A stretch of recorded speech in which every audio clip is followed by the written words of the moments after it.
بسم اللہ الرحمن الرحیم۔ حضرت عمر بن عاص رضی اللہ تعالیٰ عنہ نے مصر خود فتح کیا تھا، خود فاتح تھے۔ حضرت عمر نے انہیں گورنر مصر بنا دیا۔ ان کا بیٹا ایک عام آدمی کے بیٹے کو کہنے لگا چلو اپنا اپنا گھوڑا دوڑاتے ہیں، بھلا کون جیتتا ہے۔ گھوڑے دوڑے، عام آدمی کا بیٹا جیت گیا۔ گورنر صاحب کے بیٹے نے درہ اٹھایا اور درہ اٹھا کر کے اس جیتنے والے غریب آدمی کی کمر پہ درے مارے۔ اس کو جب درے لگے تو بیٹے نے گھر آ کے باپ کو اپنی لہو لوہان کمر دکھائی۔ باپ کے دل میں بڑی قدر ہوتی ہے اولاد۔ درجے تو لوگ ماں کے بیان کرتے رہتے ہیں، لیکن جتنا باپ پیار کرتا ہے اس کا بھی تقاضا کوئی کر نہیں سکتا۔ والد نے جب دیکھا نا لہو لوہان ہے گردن، تو والد چیخے، روئے، اور پھر پتہ نہیں اگلے 1.5 منٹ میں اس بچے کے والد کو کیا ہوا، اس نے آنسو پونچھے اور بیٹے کو کہنے لگا میرے گھوڑے کے پیچھے بیٹھ۔ کہا کدھر جانا ہے؟ فرمانے لگے یہ ظلم کا دور نہیں، یہ عمر کا دور ہے۔ ہاں ایسی بات ہے کوئی جو مرضی کر جائے؟ بیٹھ میرے گھوڑے پہ۔ آدھی رات کے وقت پہنچے مدینے، اور باہر جا کے وہ آدمی پکارنے لگے، کہنے لگے عمر باہر آؤ، نکلو خوابگاہ سے۔ جب غریبوں پہ ظلم ہو تو پھر حکمرانوں کو سونے کی اجازت نہیں ہوا کرتی۔ باہر آؤ۔ فاروق اعظم آدھی رات کو اٹھ کے آئے، کیا ہوا؟ کہا عمر دیکھ، یہ بیٹا جو میں نے اپنے منہ کے نوالے کھلا کھلا کے پالا ہے، ذرا میرے لال کی پشت دیکھ، تیرے دور حکومت میں یہ حال ہوگا۔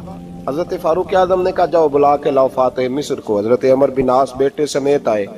جناب فاروق اعظم فرمانے لگے مجمع میں کھڑا کر کے، فرمایا کیوں مارا تو نے اس کو؟ گردن جھک گئی۔ فرمایا تو گورنر کا بیٹا تھا اس لیے مارا ہے؟ اس غریب آدمی کے بچے کو کہا درے پکڑ اور گورنر کے بیٹے کو اس کے سامنے مار، اور اتنے مار کے اسے سمجھ آئے۔ جب اس کو درے لگ رہے تھے تو لوگ دیکھ رہے تھے۔ تھوڑی دیر گزری تو حضرت سیدنا عمر فاروق رضی اللہ تعالیٰ عنہ نے فرمایا گورنر مصر کو بھی سزا دو، اس کے کپڑے اتروا کے اسے ٹاٹ کا لباس پہناؤ۔ لوگ کہنے لگے حضور گورنر صاحب کی کیا غلطی؟ سنو اور یاد رکھنا۔ حضرت فاروق اعظم کہنے لگے اس بچے کے دل میں بات ڈالی کس نے کہ تو گورنر کا بیٹا ہے؟ کس نے بات ڈالی کہ تو چودھری کا بیٹا اور باقی کمی ہوتے ہیں؟ کس نے سکھایا اسے؟ وہ طاقتیں بھی ہم کچھ لیں گے جو سکھاتی ہیں کہ فلانا بڑا ہے فلانا چھوٹا ہے۔ فرمایا نا، جب کوئی رسول اللہ کا کلمہ پڑھ لیتے ہیں وہ برابر ہو جایا کرتے ہیں۔ اس کو کس نے سکھایا؟ کس نے سکھایا اس کو؟ گورنر کو بھی۔ اور پھر حضرت عمر نے تاریخی جملہ کہا، حضرت عمر بن عاص کی طرف دیکھ کے فرمایا جب اللہ نے ان لوگوں کو آزاد پیدا کیا تم نے کیوں غلام بنا لیا ہے؟ جب رب نے آزاد پیدا کیا تم نے کیوں غلام بنایا ہے؟ عزیزو یاد رکھو، جب انصاف کا بول بالا ہوتا ہے پھر کوئی آدمی ڈرتا ہے۔ یہاں انصاف نہیں ملتا۔ اور میں آپ خود ایک بات یاد آ گئی، حضرت عمر کا زمانہ تھا تو غسان کے بادشاہ نے کلمہ پڑھ لیا۔ جو لوگ غریب کہلاتے ہیں نا وہ ذرا میری بات پہ زیادہ توجہ کریں، غریبوں کو سنانے لگا ہوں، غریب ذرا توجہ کریں۔ غسان کے بادشاہ نے اسلام قبول کر لیا، اور اسلام قبول کرتے ہی وہ آئے حج کرنے۔ حج کے بعد فارغ ہوئے تو ایک نفلی طواف کر رہا تھا غسان کا بادشاہ، شاہ غسان۔ حج تو خانہ کعبہ میں بھی وی آئی پی پروٹوکول ملتا ہے، آج تو مسجد نبی میں بھی وی آئی پی پروٹوکول ہوتا ہے، یہاں آ کے بھی، یہاں بھی۔ اور دیکھتے صحیح تو کھڑا کہاں ہے؟ یہاں بھی پولیس والوں نے بازو پکڑے۔ سوچو تو صحیح، یہ حال کر دیا تم نے مذہب کا۔ طواف کعبہ ہو رہا ہے اور غسان کے بادشاہ نے جبہ پہنا ہوا ہے باریک اور لمبا، وہ طواف کعبہ کر رہا تھا تو ایک غریب آدمی کا پیر اس کے جبے پہ آ گیا۔ جب پیر آیا تو اس نے پلٹ کے غریب کے منہ پہ تھپڑ مارا۔ جب تھپڑ مارا تو اس غریب نے سیدنا فاروق اعظم کی عدالت میں مقدمہ کر دیا، کہا بادشاہ نے تھپڑ مارا ہے۔ حضرت عمر فاروق رضی اللہ تعالیٰ عنہ نے بادشاہ کو بلایا، فرمایا تو نے اس غریب کو مارا ہے؟ کہا جناب اس نے پیر رکھا تھا۔ تو فرمایا پیر رکھا تھا تو کیا ہو گیا؟ تو نے کیوں لمبا جبہ پہنا تھا؟ تجھے سمٹ کے چلنا چاہیے تھا۔ کہا میرے لیے حکم کیا ہے؟ حضرت عمر کہنے لگے یہاں اسے رات میں راضی کر لے، ورنہ صبح اسی جگہ اسی کونے میں خانہ کعبہ کے سائے میں وہ غریب تیرے منہ پہ تھپڑ مارے گا۔ اور تجھے تھپڑ کھانا پڑے گا. غریبوں سنو سنو, ساری رات وہ غسان کا بادشاہ غریب کی منت کرتا رہا, تو راضی ہو جا. غریبوں تم سے شکوہ ہے, تم 2-4 لاکھ پہ راضی ہو جاتے ہو. غریبوں تم سے شکوہ ہے, تم انصاف ہونے نہیں دیتے. غریبوں تم تھوڑی تھوڑی بات پہ مطمئن ہو جاتے ہو. تھوڑی تھوڑی بات, جتنے غریب تن ہیں لباسوں سے دور دور, اتنی ہی چادریں میں مزاروں سے چھین لوں, اور جتنے غریب گھر ہیں اجالوں سے دور دور, اتنی ہی روشنی میں ستاروں سے چھین لوں. اتنی تو ہمتیں ہو میری کم سے کم بلند, کہ شاہوں کے تاج فخر اشاروں سے چھین لوں. تمہاری زیادتی ہے, تم نے ظلم پروان چڑھایا ہے. جب تم چودھری کے کہنے پر, ایم این اے کے کہنے پہ راضی ہو جاتے ہو, تم انصاف ہونے نہیں دیتے. ڈٹنا سیکھو, کھڑے ہونا سیکھو. جب اسے کہا نا راضی ہو جا, تو وہ غریب کہنے لگا میں راضی ہو جاؤں اور کل تو کسی اور کو بھی تھپڑ مارے. فرمایا جتنی تیرے پاس دولت ہے لا کے قدموں میں رکھ. ہم دولتوں کی پرواہ اس لیے نہیں کرتے کہ ہم نے محمد عربی کا چہرہ دیکھا ہوا ہے. اب میری نگاہوں میں جچتا نہیں کوئی, اس لیے کہ جیسے میرے محبوب ہے ویسا نہیں. تم اثر لینا چھوڑ دو, تم اثر بڑا لیتے ہو.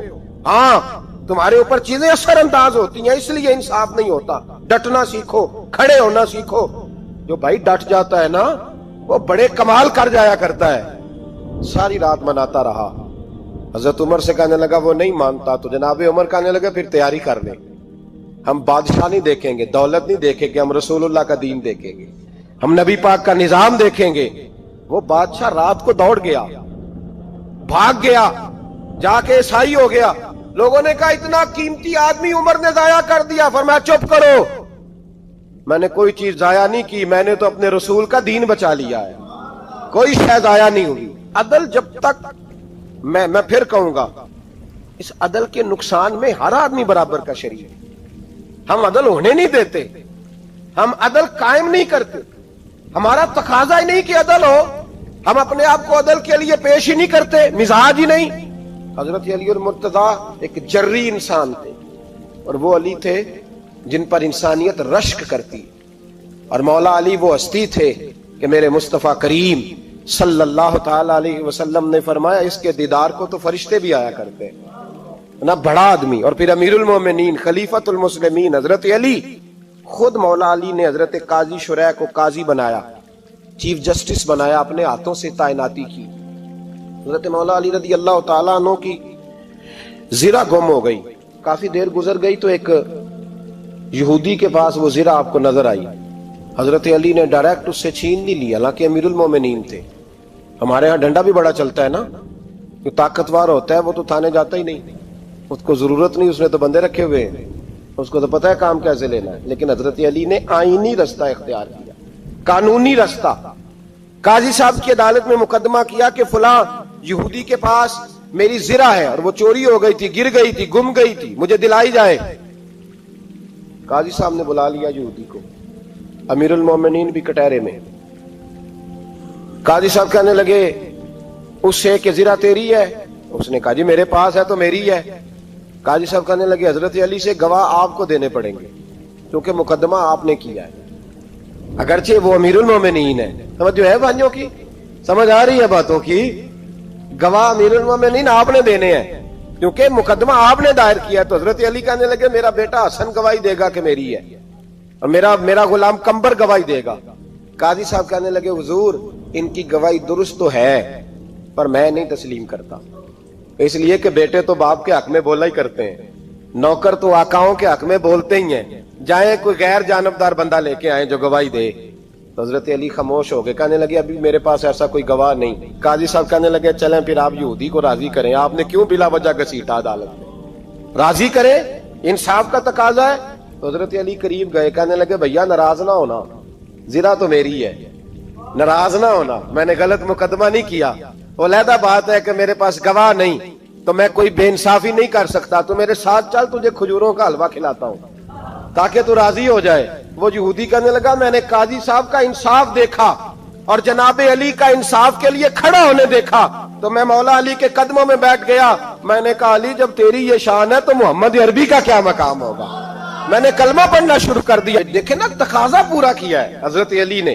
تو وہ کہنے لگا علی تیرے انصاف کے رنگ نے نا، جملہ یاد رکھنا، کہنے لگا یہودی علی تیرے انصاف کے اس رنگ نے میرے دل سے کفر کی میل دور کر دی، تیرے عدل نے میرا کفر توڑ دیا، کفر.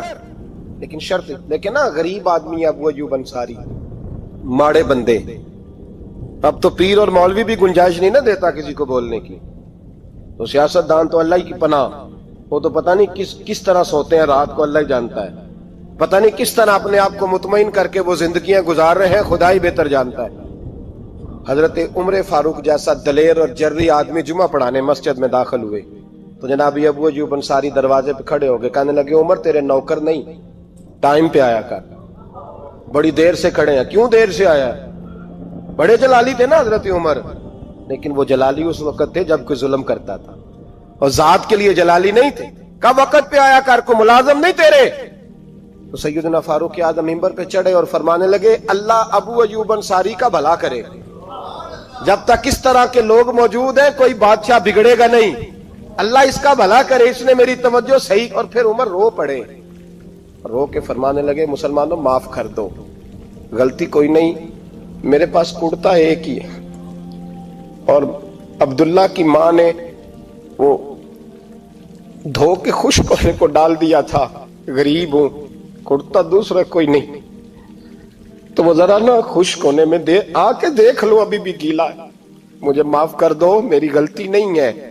صحابہ درد کے ساتھ رونے لگے اور کہنے لگے اللہ اس طرح کے حکمران ہمیشہ عطا کرتا رہتا. میرے بھائی تو انصاف کا رنگ تو دے، ان تقاضوں کو سمجھنا.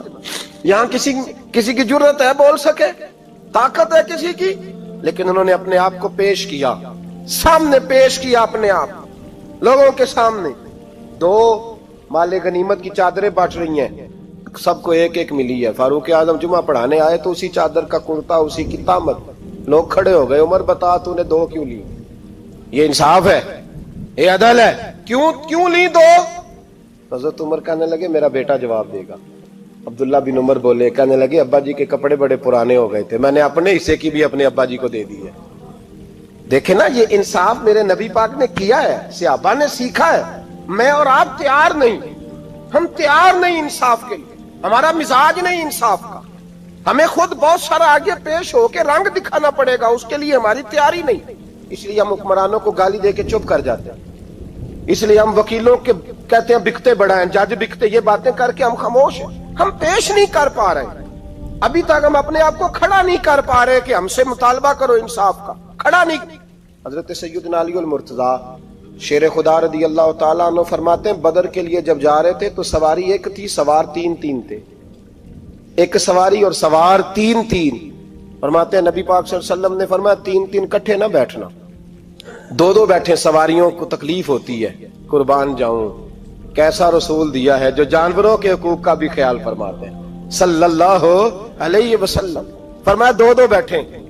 حضرت علی کہتے ہیں پہلے میں اور نبی پاک صلی اللہ علیہ وسلم بیٹھے، اور تیسرے ہمارے ساتھ ابو درداء رضی اللہ تعالیٰ عنہ. فرماتے ہیں جا رہے تھے بدر کے لیے، پہلے میں اور حضور بیٹھے، پھر نبی پاک اور ابو درداء بیٹھے. فرماتے ہیں پھر نمبر لگ گیا میرا اور ابو درداء کا، اور مصطفیٰ نے گھوڑے کی لگام تھامی تو حضرت ابو درداء تڑپ اٹھے، کہنے لگے علی نہ طبیعت مانتی ہے، نہ ادب مانتا ہے، نہ عشق مانتا ہے، تو اس طرح کر، میں تو چھوٹا ہوں، آپ کہیے رسول پاک سے، آپ ہر لحاظ سے بڑے ہیں، آپ عرض کیجئے کہ حضور نہ ادب مانتا ہے، نہ عشق مانتا ہے، نہ پیار مانتا ہے، نہ تقاضا ہے، مہربانی کرے آ جائیں. حضرت علی ہاتھ باندھ کے عرض کرنے لگے محبوبہ ٹھیک ہے باری آپ کی پیدل چلنے کی ہے، پر مہربانی کریں، ادب پیار اور محبت مجبور کر رہی ہے. تو حضور نے فرمایا علی چپ کر، میں عدل نہیں کروں گا تو لوگ عدل سیکھیں گے کیسے؟ اگر میں عدل نہیں کروں گا تو قوم سیکھے گی کیسے؟ مجھے عدل کرنے دے، انصاف کرنے دے. فرمایا چلنے دے مجھے پیدل، کچھ نہیں ہوتا. تقاضا عدل جب تک پورا نہیں ہوتا، آپ یقین کریں میرے صاحب کہا کرتے تھے میں عدالت کو عدالت نہیں کہتا، کچہری کہتا ہوں، اس لیے کہ عدالت وہ ہوتی ہے جہاں عدل ہوتا ہے. یہاں تو حال یہ ہے، بتائیے وکیل کو نہیں پتا ہوتا کہ جو میرے پاس آیا یہ غلط آدمی ہے، وہ اس کی حمایت کرتا ہے کہ نہیں، اس کے ساتھ چلتا ہے کہ نہیں، جھوٹ کے ساتھ آخر تک لڑتا ہے کہ نہیں لڑتا. جو گواہ بن کے جا رہے ہوتے ہیں انہیں پتا ہوتا ہے کہ نہیں کہ ہم جھوٹے کی گواہی دینے جا رہے ہیں؟ تو پھر کیا سارا ظلم حکومتیں کر رہی ہیں؟ معاشرہ بھی تو اپنی ترتیب بدلے نا، لوگ بھی تو اپنا رنگ بدلے نا، لوگ بھی تو طبیعت بدلے نا۔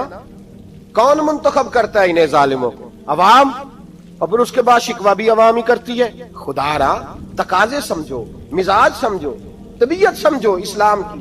میرے نبی پاک صلی اللہ علیہ وسلم نے عدل کا بول بالا کیا، ہر مقام پر، ہر نقطے پر رسول پاک صلی اللہ علیہ وسلم نے عدل عدل اور عدل کی آواز بلند فرمائی۔ کوئی مقام ایسا نہیں۔ آپ پڑھیے کتابیں، اگر ایک کلمہ پڑھنے والے اور یہودی کا فیصلہ آیا ہے اور نبی پاک صلی اللہ علیہ وسلم نے یہودی کو حق میں سمجھا ہے، تو نبی پاک نے یہودی کے حق میں فیصلہ دیا۔ وہ منافق بگڑ گیا ہے، حضرت عمر کے پاس گیا ہے، لیکن حضور نے فرمایا جہاں جاتا ہے جا، فیصلہ وہی کیا جائے گا جو عدل پہ مبنی ہوگا۔ میرے رسول پاک علیہ الصلوۃ والسلام کے صحابہ کے قریب دنیا داری آ سکی نہیں آئی۔ حضرت ابو بکر صدیق نے پانی مانگا تو لوگوں نے دودھ دیا، فرمایا پیچھے کرو۔ ابو بکر نے نعمتیں چھوڑ دیے۔ اب ابو بکر وہ والا کام کرتا ہے جو رسول پاک نے کیا ہے۔ فرمایا نہ دودھ شاید پیش نہ کرو، جو مانگتا ہوں بس وہ دو۔ حضرت ابو بکر صدیق نے بڑے مالدار تھے۔ حضرت عمر فاروق رضی اللہ تعالیٰ عنہ کے پاس صحابہ کرام جمع ہو کے آئے، کون سا ایسا شخص ہے جس کی تنخواہ میں اضافہ ہو جائے؟ تو لوگ کہتے ہیں نہیں نہیں مجھے نہیں چاہیے، پر ہم نے وہ لوگ دیکھے ہیں۔ حاجی صادق صاحب کو مسجد والوں نے کہا 1000 روپیہ تنخواہ بڑھانی ہے، تو حاجی صاحب کہنے لگے میرا بڑا سونا گزارا ہوتا ہے، مینوں نہیں بڑے نے۔ حضرت سیدنا عمر فاروق رضی اللہ عنہ صحابہ اکٹھے ہو کے گئے، کہنے لگے عمر حضور کے زمانے میں بظاہر غربت رہی، جناب صدیق اکبر کے زمانے میں غربت، اب تو بڑی ریل پیل ہے، بحرین سے لاکھوں کا مال آتا ہے، آپ کو بڑے بڑے سفیر ملنے آتے ہیں، پر آپ وہی پرانا کرتا اور وہی تامت جو کئی جگہ سے سی آپ نے کئی جگہ سے پھٹی۔ اور حضرت عمر ایک دن عید کی نماز پڑھانے گئے تھے تو ننگے پیر ہی چلے گئے۔ لوگوں نے کہا جوتا، فرمایا ٹوٹ گیا تھا یار، پہننے کے قابل نہیں تھا۔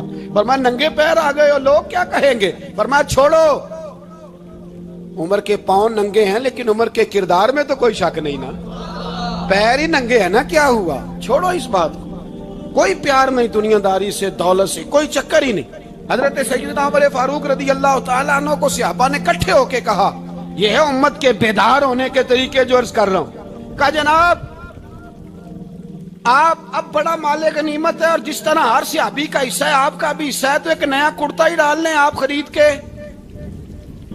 اب جب مشورہ ہو گیا صحابہ میں تو کہنے لگے عمر سے بات کون کرے گا؟ نیا کرتا پہننے کی عمر سے بات کس کو برا لگتا ہے جی؟ نیا کرتا کون بات کرے گا؟ حضرت سیدنا علی المرتضیٰ کا انتخاب ہوا۔ کہنے لگے مولا علی کی بڑی عزت کرتے ہیں، ان سے بڑا پیار کرتے ہیں، ان سے بات کرتے ہیں۔ تو حضرت علی کو بلایا گیا، عرض کی حضور مہربانی فرمائیں، حضرت عمر سے کہے نئے کرتے کے لیے۔ آپ فرمانے لگے عمر میری بڑی قدر کرتا ہے، بڑی بات سنتا ہے، پر یہ والا کام نہیں میں عمر سے کہہ سکتا، یہ کسی اور سے کہو۔ تو کہنے لگے آپ رہنمائی کر دیں، کس کو کہیں؟ تو جناب علی المرتضیٰ فرمانے لگے اگر حضرت عائشہ صدیقہ سے کہو گے تو عمر فوراً مان جائے گا، وہ مومنوں کی ماں ہیں۔ صحابہ حضرت عائشہ کے پاس، اماں جی عمر کو بلائیں، ان کو کہیں بڑے بڑے سفیر آئے ہوتے ہیں، وہی پرانے کپڑے پہن کے بیٹھ جاتے ہیں۔ اللہ اکبر۔ حضرت عائشہ نے پیغام بھیجا، فرمایا عمر کو بلاؤ۔ عمر فاروق دوڑے ہوئے آئے، پردے کے پیچھے حضرت عائشہ کے پاس گھٹنوں کے بل، اماں جی دیر تو نہیں کر آیا میں آنے میں؟ حکم ہو، حضور کے گھر سے پیغام آیا، بڑے بڑے سفیروں کو چھوڑ کے بھاگے۔ حضرت عائشہ صدیقہ کہنے لگی عمر دیکھو جائز پیسے ہوں تو اسلام اچھے لباس سے منع نہیں کرتا، اب بڑا بڑا مال آیا ہے، اب تیرا بھی حصہ ہے، تو صحابہ کرام کی خواہش ہے کہ نیا کرتا پہن لو، بڑے بڑے سفیر آتے ہیں، حرج بھی کوئی نہیں، جائز بھی ہے، کوئی منع نہیں۔ حضرت عمر نے گردن جھکا، جی اماں جی، جی اماں جی، جی اماں جی۔ حضرت عائشہ کہتی ہیں بات ختم ہوئی، عمر نے گردن اٹھائی تو عمر کی داڑھی آنسوؤں سے بھری ہوئی، کہتی ہے مجھے کہنے لگے اماں جی میں تو صرف مسجد میں دیکھا کرتا تھا، آپ تو مصطفیٰ کو دن رات دیکھتی تھی، جس طرح کے کرتے آمنہ کے لال نے پہنے ہیں مجھے بھی پہنا دو، میں تیار ہوں، میں پہن لوں گا، میں تیار ہوں، پر جس طرح کے میرے نبی نے پہنے۔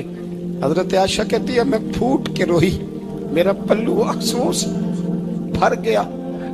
فرماتی ہیں میں عمر کی بات سنتی گئی تو میرا پلو آنسوؤں سے، میں نے کہا عمر تو جا، تو ٹھیک ہے۔ فرماتی ہے عمر فاروق سلام کر کے اٹھے، امیر المومنین چلے گئے، اس کونے میں صحابہ چھپے ہوئے تھے، وہ آئے، کہا اماں جی کیا بات ہوئی؟ تو میں پھر رو پڑی۔ میں نے کہا کیا بتاؤں، تمہیں پرانے کرتے نظر آتے ہیں، اسے محمد عربی کے جلوے نظر آتے ہیں، اسے رسول اللہ کا رنگ نظر آتا ہے، اسے وہ غلامی نظر آتی ہے۔ عمر کو دنیا سے پیار، اور دنیا سے پیار نہیں تھا، دعا پتہ کیا تھی؟ یوں جھولی اٹھا کے اللہ مرزقنا شہادتن فی سبیلک وجعل موت فی بلد حبیبک، اللہ عمر کو بسترے والی موت نہ دینا، موت شہادت کی دینا، اور میں میدان میں جا کے نہیں مرنا چاہتا، مجھے رسول اللہ کے شہر میں موت چاہیے، باہر جا کے نہیں، یہی میدان لگے مدینے میں، یہی موت آئے، اسباب بنا، میں مدینہ بھی نہیں چھوڑنا چاہتا۔ او بھائی ان لوگوں کو نہیں پیار تھا۔ جناب صدیق اکبر کا وصال ہوا تو زہر کے اثر سے، وہ جو آپ کو زہر لگا تھا، بعض مفسرین نے لکھا ہے کبھی کبھی وہ جو سانپ نے ڈسا تھا تو کبھی کبھی اس کا اثر آتا تھا، بس اللہ نے شہادت دینی تھی کبھی کبھی، ورنہ تو بڑی شفائیں تھیں۔ حضرت عمر شہید، حضرت عثمان، جناب علی، امام حسن، امام حسین، علی اکبر، علی اصغر، حضرت عباس، حضرت سعد بن معاذ، حضرت امیر حمزہ، مصعب بن عمیر۔ میرے محبوب نے تو لسٹ بنائی شہیدوں کی، لسٹ بنائی شہیدوں کی۔ شہادت سے پیار کیا رسول اللہ صلی اللہ علیہ وسلم کے غلاموں نے، پیار کیا شہادت سے، اسی لیے تو کافر اٹھ نہیں سکا کہ شہادت سے حضرت سعد بن معاذ رضی اللہ تعالیٰ عنہ کو زخم لگ گیا، جنگ سے زندہ آ گئے لیکن زخم ہے، رو کے کہنے لگے محبوبہ سارے شہید ہو گئے، میں ایسے ہی رہ گیا۔ حضور نے فرمایا نہیں، رب تجھے بھی شہادت کی موت ہی عطا فرمائے گا۔ اسی زخم میں پردہ ہو گیا۔ میرے بھائی حضرت عمر بن جموح رضی اللہ تعالیٰ عنہ 4 بیٹے لے کے احد کے میدان میں آئے، کہا محبوبہ میرے 4 ہی تھے، میں سارے لے آیا ہوں، سارے ہی قبول ہیں؟ میں ٹھیک ہے، پھر خود بھی زرہ پہن لی، ایک ٹانگ سے لنگڑے تھے، ٹانگ چھوٹی تھی۔ حضور نے فرمایا تو نے کیوں لباس پہن لیا ہے؟ کہا حضور میں نے بھی تو جہاد پہ جانا ہے نا۔ حضور نے فرمایا تیرے 4 بیٹے جو جا رہے ہیں، تو کہا یا رسول اللہ کیا لنگڑے جنت میں نہیں جا سکتے؟ حضور لنگڑے اللہ کو قبول نہیں، میں نہیں جا سکتا۔ میرے نبی پاک صلی اللہ علیہ وسلم نے فرمایا نہیں، جنت تو تیرا انتظار کر رہی ہے۔ کہا حضور پھر میں بھی جاؤں گا، بچے جائیں گے تو میں بھی جاؤں گا۔ ایک بی بی احد کے دن 3 سال کا بچہ لے کے گھر سے نکلی، بیبیوں کو کہتی ہے میرا خامد بھی بدر میں شہید ہوا، بھائی بھی اور باپ بھی، آج حضور نے پھر بلایا ہے، دل کرتا تھا کوئی جوان بیٹا ہوتا تو میں پیش کرتی، پر اب میرے پاس یہ 3 سال کا ہی ہے۔ بچہ لیا، مدینے میں مسجد نبوی میں حضرت بلال سے کہنے لگی 2 منٹ حضور کا دیدار چاہیے۔ نبی پاک آئے، کیسے آئی ہو؟ کہنے لگی محبوبہ میں شہید کی بیٹی، شہید کی بہن، شہید کی بیوہ ہوں، میرے پاس اب جوان تو کوئی نہیں، یہ 3 سال کا ہی ہے۔ حضور نے مسکرا کے فرمایا یہ کرے گا کیا کرے گا؟ کہنے لگی حضور سنا ہے اسلحہ تھوڑا ہے، ڈھال کی ضرورت ہے، لوہے کی ڈھال ہوتی تھی، جب تلوار آتی تھی تو آگے کی جاتی تھی۔ کہا محبوبہ میرا شہید کی اماں بننے کو بڑا دل کرتا ہے، یہ میرا 3 سال کا لے جاؤ، جب تیر آپ کی طرف آیا تو میرا بیٹا آگے کر دینا، یہ ڈھال کا کام تو دے گا نا۔ ہنستے ہوئے محبوب کی آنکھوں میں آنسو آئے، بچے کو پکڑ کے سینے سے لگایا، ماتھا چوما، فرمایا جا تیرے ساتھ وعدہ ہے، قیامت کے دن تجھے شہید کی اماں کہہ کے ہی پکارا جائے گا، وعدہ ہے تیرے ساتھ تجھے شہید کی۔ میرے بھائی مرنے کو دل ہی نہیں مسلمان۔ میرے نبی پاک صلی اللہ علیہ وسلم نے فرمایا جس کے دل میں کبھی شہادت کی آرزو پیدا نہیں ہوئی، اس کے سینے میں دھڑکنے والا دل مومن کا ہے ہی نہیں، وہ تو منافق ہے جو کبھی دین کے رستے میں شہید ہونے کو۔ میرے بھائیوں دین کو بڑی ضرورت ہے، بڑی ضرورت ہے، بڑی۔ اے خاصان رسول وقت دعا ہے، امت پہ تیری آ کے عجب وقت پڑا ہے، وہ دین جو بڑی شان سے نکلا تھا وطن سے، پردیس میں وہ آج غریب الغربا ہے۔ فریاد ہے اے کشتی امت کے نگہباں، بیڑا یہ تباہی کے قریب آن لگا ہے۔ اور ایک شاعر قلم توڑ گیا، کہنے لگا تجھ سے فریاد ہے اے گنبد خضرا والے، تجھ سے فریاد ہے اے گنبد خضرا والے، کعبے والوں کو ستاتے ہیں کلیسا والے۔ تجھ سے فریاد ہے اے گنبد خضرا، اپنے اندر دین کا درد پیدا کرو، ذوق پیدا کرو۔ حضرت عمر فاروق رضی اللہ تعالیٰ عنہ مدینے کی گلی سے گزر رہے ہیں، امیر المومنین ہے، مدینے کی گلی سے گزر رہے ہیں۔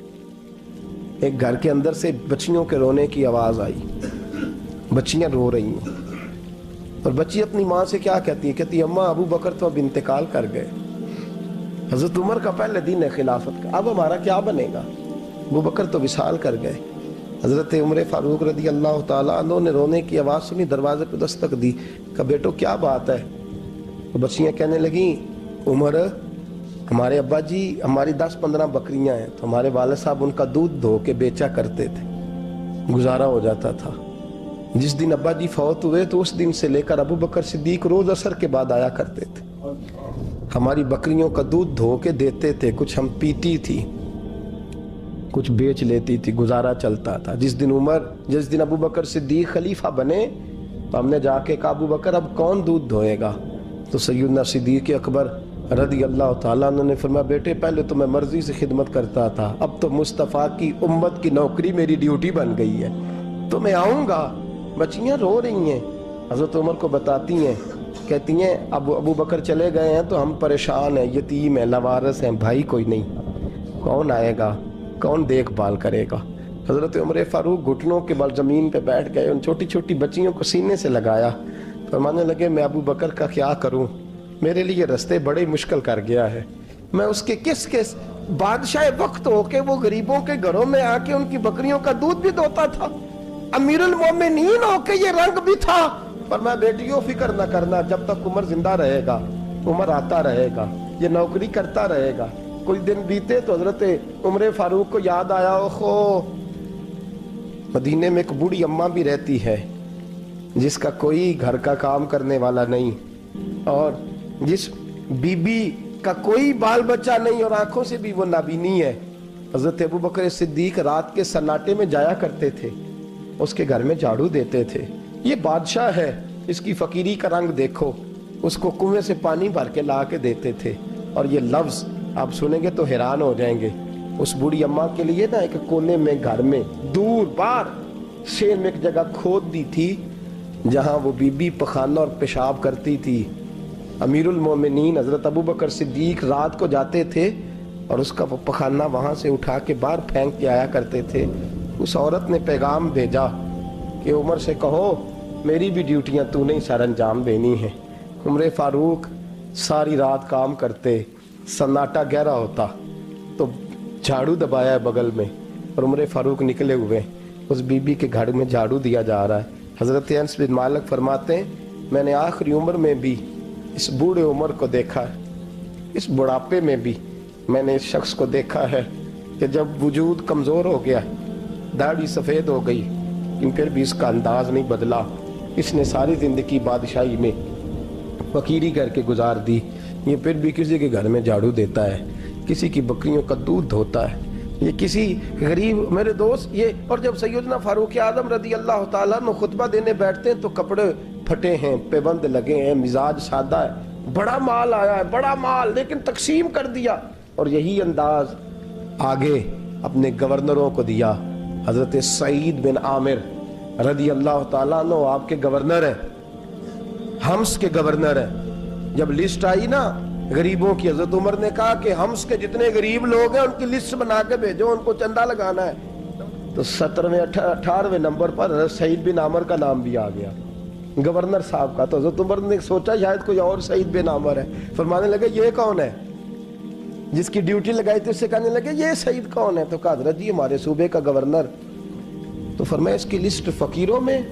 فرمانے لگے پتہ نہیں آپ نے کیا رنگ بھر کے بھیجا ہے، مہینہ مہینہ یہ شخص درختوں کے پتے کھا کے گزارا کر دیتا، یہ میں فرشتوں کی کہانیاں نہیں سنا رہا آپ کو، میں آپ کو جنات کی یا عالم بالا کی باتیں نہیں، اس دھرتی پہ بسنے والے، اس دھرتی پہ وقت گزارنے والے میرے رسول پاک کے تیار کردہ ہیرو کی باتیں عرض کر رہا ہوں۔ حضرت عمر گئے ایک دفعہ، کہا مجھے بتاؤ تمہارا گورنر کیسا ہے؟ تو ہمس کے لوگ کہنے لگے ہمیں اپنے گورنر سے 4 شکایتیں۔ کون کون سی؟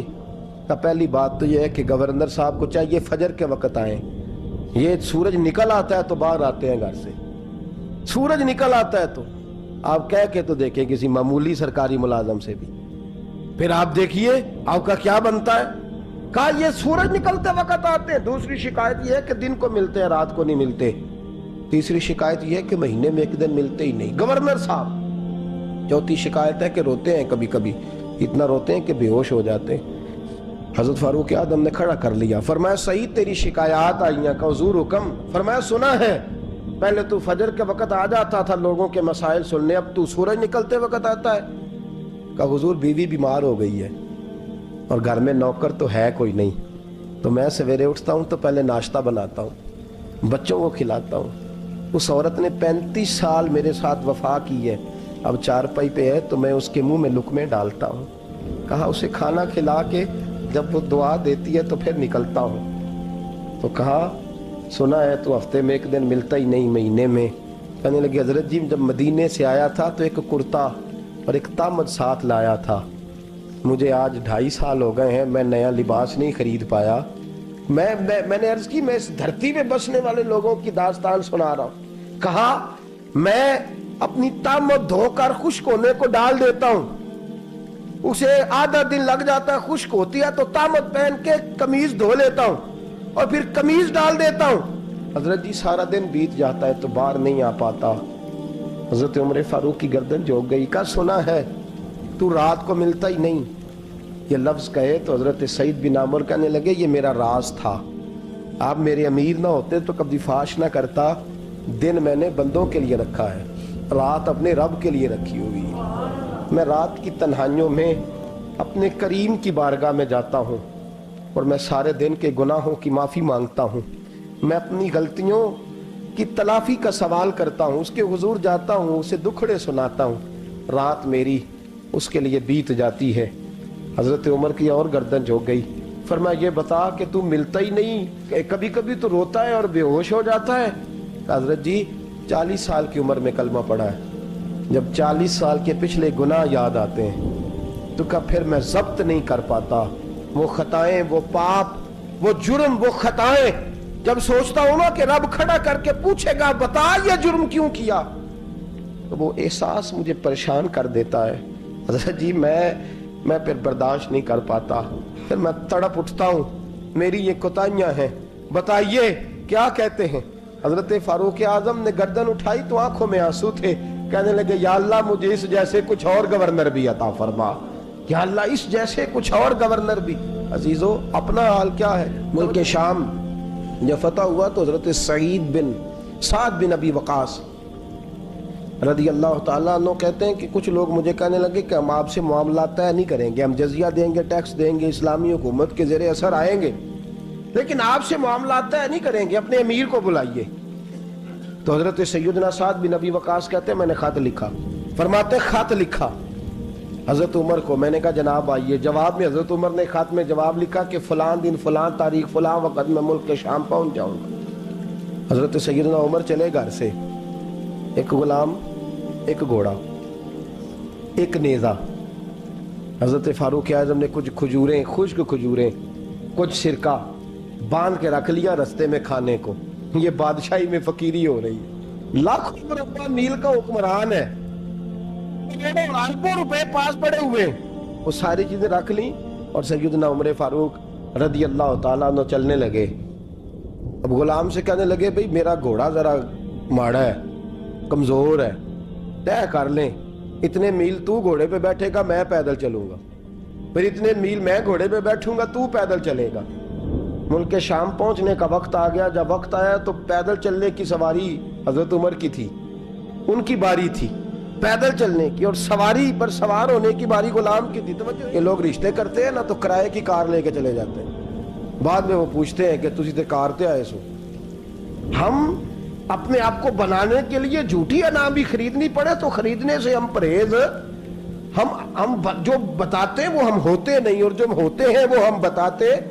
حضرت سیدنا عمر فاروق رضی اللہ تعالیٰ عنہ سواری پہ غلام ہے، خود پیدل ہے، اور حال کیا ہے؟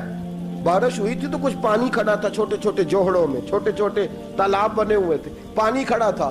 تو حضرت عمر فاروق رضی اللہ تعالیٰ چمڑے کے جوتے پہنے، وہ جوتے دونوں اتار کے تو بغل میں دبا لیے. حضرت سعد بن ابی وقاص فرماتے ہیں اسی بغل میں نیزہ رکھ لیا اور تامت تھوڑا اونچا کر لیا کہ پانی سے چلنا ہے، اور غلام کو گھوڑے پہ بٹھایا ہے اور گھوڑے کی لگام پکڑی ہے تو یوں پیچھے رکھی ہوئی. اور حضرت سیدنا فاروق اعظم رضی اللہ تعالیٰ عنہ آ رہے ہیں. غلام کہنے لگا حضور لوگ دیکھ رہے ہیں، مہربانی کریں بیٹھ جائیں. فرمانے لگے نہیں، باری تیری ہے، تو ہی بیٹھے گا. اس نے کہا حضور نہیں، وہ تو ٹھیک ہے، کوئی باری فرض تو نہیں نہ ہو گئی، آپ مہربانی کریں آپ آ جائیں، ذرا لوگ آ رہے ہیں. فرمایا تمہیں کہا نا. غلام کہتا میں نے تیسری دفعہ کہا تو حضرت عمر نے جلال سے دیکھا، اور جناب عمر کا جلال تو زمین کانپنے لگ جاتی تھی. کہتے ہیں کہا حضور آپ آ جائیں، تو کہتے تجھے کہا ہے نا چپ کر کے بیٹھا رہے. کہتے ہیں میں گھوڑے پہ ہی کانپنے لگا. غلام اب حضرت سعد بن ابی وقاص کہتے ہیں سورج غروب ہو رہا تھا، شعائیں پانی میں پڑ رہی تھی. حضرت عمر پانی سے میں نے غور سے دیکھا تو دوڑا گیا. جا کے نا بچے نہیں مشورہ دیتے ابا جی کو، ابا جی انج نہیں کریدا، دور بدل گیا جے. کہتے میں دوڑا گیا اور جا کر کے حضرت سیدنا عمر فاروق کو کہا حضور مہربانی کریں، ٹھیک ہے آپ کی درویشی سے کون آگاہ نہیں، وزیر کھڑے ہیں، سفیر کھڑے ہیں، بڑے بڑے عمرا، بڑے بڑے ملکوں کے حکمران ہیں، آپ مہربانی کریں یہ تامت ذرا نیچا کریں اور جوتا پہن لیں، اگر خراب ہو گیا تو اللہ نیا بھی دے دے گا، اور مہربانی کریں ذرا غلام کو کہیں نیچے آ جائے. حضرت عمر کہنے لگے تمہیں کیا تکلیف ہے؟ کہا حضرت جی وہ وزیر مشیر کھڑے ہیں، یہودی ہیں، عیسائی ہیں، نجرانی ہیں، بہت بڑے بڑے مذاہب کے اور بڑے بڑے ملکوں کے ہیں، آپ کا بڑا نام سنا ہے. حضرت سیدنا سعد بن ابی وقاص فرماتے ہیں میرے ساتھ اتنا ترش رویہ حضرت عمر کا پہلے کبھی نہیں ہوا. کہتے ہیں ماتھے پہ شکن آیا اور کہنے لگے تجھے تیری مار ہوئے، ان 4 لوگوں کے لیے میں اپنے نبی کا طریقہ چھوڑ دوں، ان 4 دنیا داروں کے لیے نبی پاک کا طریقہ چھوڑ دوں. فرمانے لگے سر سے پگڑی اتاری حضرت عمر نے جلال میں، فرمانے لگے میرے سر پہ جو بال ہے نا یہ مجھے کسی دنیا دار نے نہیں دیے، یہ ساری عزتیں مجھے آمنہ کے لال نے عطا فرمائی ہے، اور میں ان محبوب کا طریقہ ان 4 لوگوں کی خاطر چھوڑ دوں. فرمایا قرآن کہتا ہے ان اللہ یأمر بالعدل والاحسان، جب میں نے خود عدل کا تقاضا یہ رکھا ہے کہ کبھی وہ بیٹھے گا کبھی میں بیٹھوں گا، باری اس کی ہے تو میں کیسے بیٹھ جاؤں. حضرت سعد بن ابی وقاص فرماتے ہیں اسی درویشی میں سلام اس پر کہ جس نے بادشاہی میں فقیری کی. کہتے ہیں اسی درویشی میں حضرت عمر پہنچے تو جو پہلے ڈرا کرتے تھے جب حضرت عمر آئے تو انہیں کامتے بھی دیکھا، روب اور بڑھ گیا، ان کے دلوں کے اندر حضرت عمر کا دبدبا اور بڑھ گیا، اور میرے کانوں میں کہنے لگے سعد پہلے سنا تھا لیکن دنیا سچی کہتی ہے جو حال محمد اور محمد کے غلاموں کا ہے صلی اللہ علیہ، وہ دنیا میں دوسرا کوئی حاصل کر سکتا؟ آج ہمارے پروٹوکول، ہمارے دبدبے، ہماری انا پرستیاں، ہمارے دعوے، ہمارے طریقے، میرے عزیزوں لوگ ہمیں آ کے مثال دیتے ہیں، کہتے ہیں یورپ کی فلاں گلی میں یہ ہوتا ہے. میں نے کہا وہ گرد راہ کو نہیں پہنچ سکتے، یہ ساری چیزوں تو میرے مصطفیٰ کے غلاموں سے حاصل کیا لوگ، ہم نے چھوڑ دی، غیروں نے اپنا لی. خدارا اپنی زندگی میں تبدیلی لائیں. درویشی، سادگی، بے تکلفی، یہ زندگی حسین ہوتی ہے، یہ زندگی سکون والی ہوتی ہے، یہ زندگی اچھی ہوتی ہے، یہ فرحت اور تازگی والی ہوتی ہے. اپنے آپ کو ان تکلیفوں اور آلائشوں میں مبتلا نہ کریں. اگر اللہ مال دے، عزت دے، دولت دے، اللہ تعالیٰ نفاست عطا کرے تو پھر اپنے آپ کو سادہ کریں، آزاد کریں، کھلی ہوئی کتاب بنا کے اپنے آپ کو رکھیں. مجھے ایک بچہ کہنے لگا حضرت جی جب بھی آتے ہیں آپ کہیں بیٹھے مل جاتے ہیں، ہم کسی کو لا کے کہتے ہیں جناب حضرت جی بڑے مصروف ہیں اور آپ یہاں آگ تاپ رہے ہیں جلا کے، مہربانی فرمائیں. میں نے کہا یار 2-4 دن تو بن سور کے بیٹھنا بندے کے لیے آسان ہوتا ہے، سارا دن ملمہ سازی کر کے رکھنا اتنا آسان کام ہو تو ویسے بھی بندہ جو ہو وہ نظر آئے تو اس کے لیے زیادہ بہتر ہوتا ہے، جو ہو وہ دکھائی دے وہ زندگی آسان ہو جاتی ہے، بہتر ہو جاتی ہے. اور ویسے بھی جو کھلی ہوئی کتاب ہوتی ہے اس میں لوگ مشکوک نہیں ہوتے، جو بندی ہوئی ہوتی ہے نا اس میں لوگوں کو خبر نہیں ہوتی کہ نہ جانے یہ کیا معاملہ ہے. میرے عزیزوں اپنے آپ کو بے تکلف بنائیں، بے تکلف سے مراد یہ نہیں کہ جیسے بے تکلفی ہم نے ایک غلط چیز کا نام بے تکلفی رکھ دیا ہے کہ جو آدمی بات بات پہ ٹھٹھا کرے، بات بات میں مذاق کرے، وہ بے تکلف ہوتا ہے. یہ تو بے تکلفی اسلام اس کو پسند ہی نہیں. بے تکلفی سے مراد یہ ہے کہ جھوٹی انا نہیں بنائے، جھوٹے معاملات اپنے گرد نہیں اوڑے. اپنی اگر اللہ آپ کو بہت زیادہ مال و دولت دیتا ہے تو جتنا وہ مولا رومی کہتے ہیں جتنا ٹہنی پہ پھل زیادہ لگتا ہے نا اتنی وہ ٹہنی جھک جاتی ہے. جو اکڑی ہوتی ہے سمجھو وہ خالی ہوتی ہے. اگر آپ پھلدار ہیں تو پھر آپ کو جھکے، پھر آپ کو با اخلاق ہونا چاہیے، با مربت ہونا چاہیے، پیار والا ہونا چاہیے. زندگی میں اس چیز کو ضرور اپنائیے. بڑے لوگ وہی ہوتے ہیں جن کا کردار بڑا ہوتا ہے، بڑے وہی ہوتے ہیں جن کی بات بڑی ہوتی ہے. کوئی باتوں سے اور پروٹوکول سے کبھی بڑا نہیں ہوتا. ہمیشہ مدحت خیر الانام میں گزرے. دعا ہے یہ عمر درود و سلام میں گزرے. آخر دعوا یان الحمدللہ.